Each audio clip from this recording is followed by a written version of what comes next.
Mesdames, Messieurs, bonjour. Merci de prendre le rendez-vous de ce bulletin d'information sur Iroko Media TV que nous démarrons par le Niger où nous abordons justement cette alerte sur une intensification des attaques de l'État islamique au Sahel dans le Tillabéri.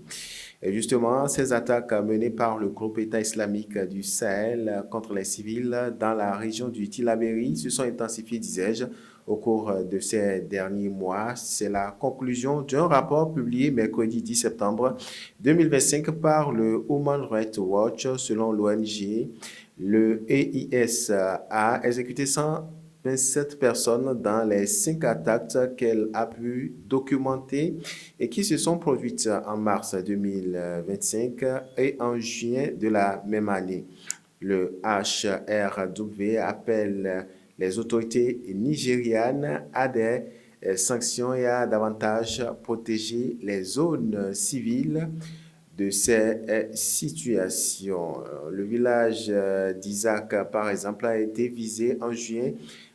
Dans celui d'Al-Bazarika, c'est le chef du village qui a été donc exécuté. Il aurait, selon nos informations, refusé de collecter la zakat, un impôt pour l'État islamique au Sahel. Dans le reste de l'actualité, et cette fois-ci, oui, nous prenons la direction du Cameroun avec les présidentielles où le parti au pouvoir présente l'armée de Paul Biya pour la campagne. Au Cameroun, donc, pour être plus précis, le parti au pouvoir, le RDPC, a dévoilé à travers son journal officiel l'équipe de campagne du chef de l'État sortant pour la présidentielle du 12 octobre 2025. Une, je cite, armée composée de plusieurs centaines de personnes, dont justement des personnes politiques, culturelles et sportives. Terminons ce bulletin d'information par la France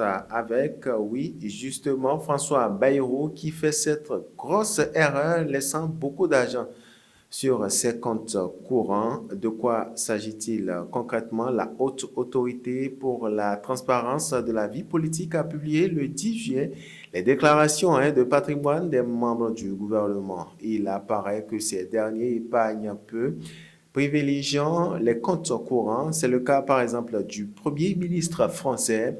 On connaît l'expression les cordonniers sont toujours les plus mal chaussés. Fin de citation. Elle vaut aussi pour les ministres. Attention, il s'agit ici de mettre en question la qualité de leurs chaussures que de pointer la façon de ne pas franchement optimale les dénigrer dont ils assujettent leur argent. C'est peu ou prou ce que révèlent en tout cas les déclarations de patrimoine des membres du gouvernement Bayrou publiées le 10 juin 2025 par la Haute Autorité de la Transparence de la Vie, en abrégé HATVP. Que seraient les Français sur l'importance de l'épargne? Il est à constater que les ministres eux-mêmes ont tendance à négliger cela. Premier constat donc qui s'impose après la publication des chiffres. Les ministres français ont de l'argent, comme le souligne Monès, leur patrimoine du net qui s'élève environ à 2,620 milliards €. Il faut pour finir cependant comprendre et se rendre compte que les très gros écarts élevés avec parmi eux les plus grosses fortunes, celle de Marc Ferrassi, ministre de l'Industrie et de l'Énergie, qui atteint 23 millions d'euros de francs CFA comme d'autres ministres de la République. C'est sur ces actualités provenant de l'Hexagone que nous mettons un terme à ce bulletin d'information. Merci à toutes les équipes rédactionnelles et techniques. D'ici là, portez-vous bien.